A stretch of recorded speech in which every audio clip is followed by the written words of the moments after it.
Welcome क्रिएशनच्या आजच्या नवीन भागात तुम्हा सर्वांचे मनपूर्वक स्वागत। आज मी करणार आहे सुरमई फ्राय।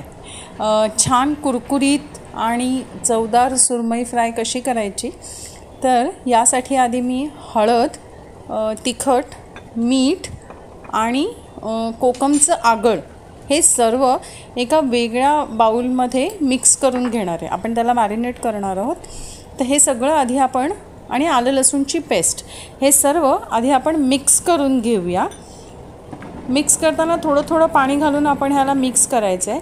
आगळ आपण सर्वात शेवटी लावणार आहोत, त्याच्या आधी आत्ता आगळ घालायचं नाही, नाहीतर मग याचा रंग बदलतो।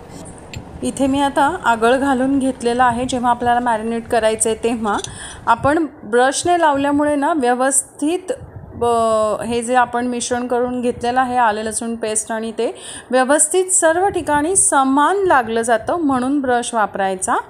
आणि जर तुम्ही ब्रशने नाही वापरत ना तर सुरीने लावून घ्या, सुरीनेही व्यवस्थित लागतं, सरसकट सेम लागतं सगळीकडे। असं करून घेतल्यावर आपल्याला ह्याला 15 मिनटं ठेवून द्यायचं आहे। तोपर्यंत आपण ह्याला जे आवरण बनवणार आहोत त्याची तयारी करूया।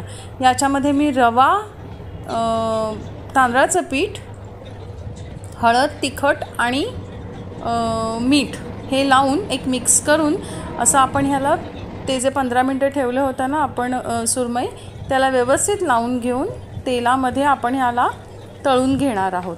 पुरेसं तेल ह्याला लागतं, तर त्याप्रमाणे आपण ह्याला खरपूस असं भाजून घेणार आहोत।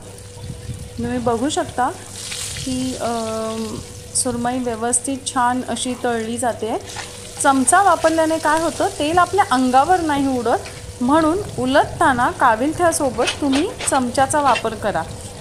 अशा प्रकारे आपली ही कुरकुरीत आणि एकदम टेस्टी सुरमई फ्राय रेसिपी तयार आहे। तुम्हाला माझा आजचा हा व्हिडिओ कसा वाटला कमेंट बॉक्समध्ये नक्की कळवा। वेलकम क्रिएशनचे असेच नवनवीन व्हिडिओ पाहण्यासाठी लाईक, शेअर, अजूनही सबस्क्राईब केलं नसेल तर नक्की सबस्क्राईब करा। धन्यवाद।